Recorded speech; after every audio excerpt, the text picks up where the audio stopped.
Hey guys, so I went to the grocery just now. I just arrived. Put na akong table. Forgive me. This simple beginning of our life. Sure lang. So, and I went to the grocery. I bought some grocery, of course. It looks pugo na pisat. Okay, anyway, so one is siya. It's on sale, pero wala ako kabalo. Di mo ko siya kabasa. So, ang total ang tanan is 2,560. Ano yung receipt ay? 2,560. You see? So, one is siya. Ang ato ang fish, frozen fish. Another frozen fish nga na fish. I don't know, 100 kapin man siya, 109. It was on sale. Hindi ka ni palaman. Siya cream cheese. Wala siya kasabot kung saan ano siya.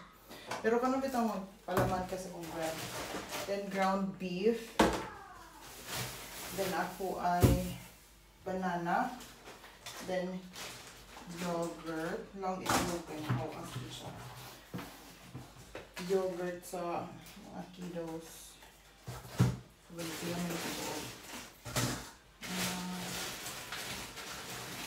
Mga 2, 4, 6 of yogurt. And then, of course, akong yogurt, mango. 1, 2, 3, 4, 5.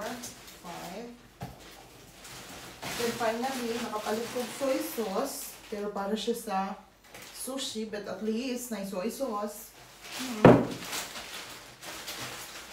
And then, nalagay sila og candy. Nalagay og candy. Paano ko nag-i-apin na? Kung palit. Suklian ko candy. And then, pasta. Nakoy pasta. Pasta primera soy sauce. Pasta. Dito siya nga pasta kaya na siya yung mga letters. Malinaw ang mga bata. Oh, banana na siya. Uy, banana. Dua ka buka kong banana. Diba? Nakabanana ang mga tao. Then, nag-request si Andre o iyang chewing gum. Of course, ipalitan nato chewing gum.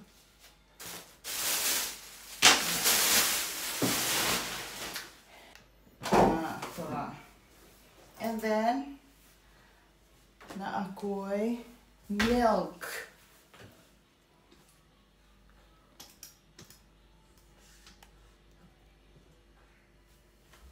Milk.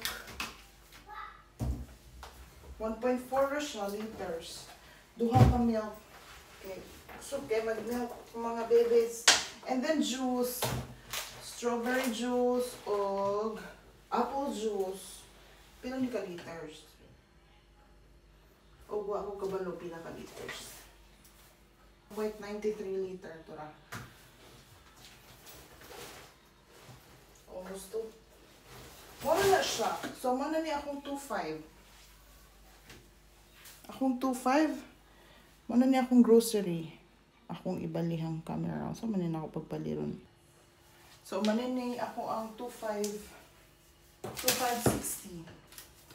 2.560 nga worth sa akong grocery. Nagano po ba siya, no?